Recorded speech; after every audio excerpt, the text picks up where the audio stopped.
मकसद एक ही है कि मुस्लिम अक़लियत को, दलितों को और उन गरीबों को, चाहे किसी मज़हब को हो, उनको तंग किया जाए।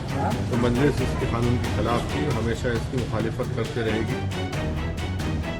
2024 के लोकसभा चुनाव की तारीखों के ऐलान से ठीक पहले मोदी सरकार ने नागरिकता संशोधन अधिनियम यानी सीएए को देश भर में लागू कर दिया है। इस संबंध में सरकार ने 11 मार्च को अधिसूचना जारी कर दी। सीएए रूल जारी किए जाने के बाद अब 31 दिसंबर 2014 तक पड़ोसी देश बांग्लादेश, पाकिस्तान और अफगानिस्तान से भारत आए गैर मुस्लिम प्रवासी हिंदू, सिख, जैन, बौद्ध, पारसी और ईसाइयों को भारतीय नागरिकता दी जाएगी। सीएए लागू होने पर एआईएमआईएम अध्यक्ष असदुद्दीन ओवैसी ने सवाल उठाते हुए इसका विरोध किया है। उन्होंने कहा कि नागरिकता धर्म या राष्ट्रीयता पर आधारित नहीं होनी चाहिए। ओवैसी ने एक्स पर लिखा, आप क्रोनोलॉजी समझिए, पहले चुनाव का मौसम आएगा, फिर सीएए के नियम आएंगे। सीएए पर हमारी आपत्तियां जस की तस है। सीएए विभाजनकारी है और गोडसे की सोच पर आधारित है, जो मुसलमानों को दोयम दर्जे का नागरिक बनाना चाहता है। सताए गए किसी भी व्यक्ति को शरण दे, लेकिन नागरिकता धर्म या राष्ट्रीयता पर आधारित नहीं होनी चाहिए। सरकार को बताना चाहिए कि उसने इन नियमों को 5 साल तक क्यों लंबित रखा और अब इसे क्यों लागू कर रही है।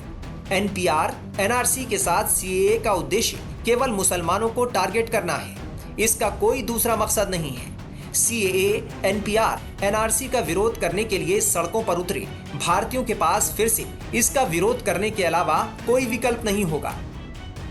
ओवैसी के इस बयान से साफ जाहिर हो रहा है कि वो मुसलमानों को भड़काने की कोशिश कर रहे हैं। करीब 1 महीने पहले भी ओवैसी ने सीएए पर बयान देते हुए इसका विरोध किया था। ओवैसी का वो पुराना बयान आपको सुनाते हैं। देखिए क्या होगा, जब भी होगा, अवाम ये गलत कानून है, भारत के आइन के खिलाफ है, मजहब की बुनियाद पर बनाया गया है।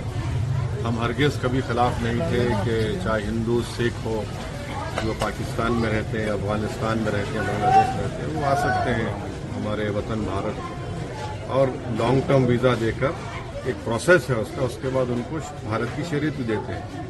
मगर ये जो कानून बनाया गया, सिर्फ सीएए को आप अकेले नहीं देख सकते। सीएए को आपको एनपीआर, एनआरसी से देखने की ज़रूरत है। और ये इसका मकसद एक ही है कि मुस्लिम अक़लियत को, दलितों को और उन गरीबों को, चाहे किसी मज़हब को हो, उनको तंग किया जाए।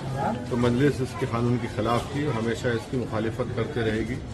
और मजलिस की नुमाइंदगी पर उस वक्त की टीआरएस की हुकूमत में हमने तेलंगाना की असम्बली में एक रेजोल्यूशन को मंजूर करवाया था कि सेंसस गवर्नमेंट कराएगी, मगर एनआरसी, एनपीआर का काम नहीं होगा। वहीं दूसरी तरफ सरकार पहले ही साफ कर चुकी है कि मुस्लिम समुदाय बिल्कुल भी चिंता ना करे। दरअसल 2019 के लोकसभा चुनाव से पहले बीजेपी ने सीएए को अपने घोषणा पत्र में शामिल किया था। इसे पार्टी ने बड़ा मुद्दा बनाया था। गृह मंत्री अमित शाह हाल ही के अपने चुनावी भाषणों में कई बार नागरिकता संशोधन कानून को लागू करने की बात कर चुके थे।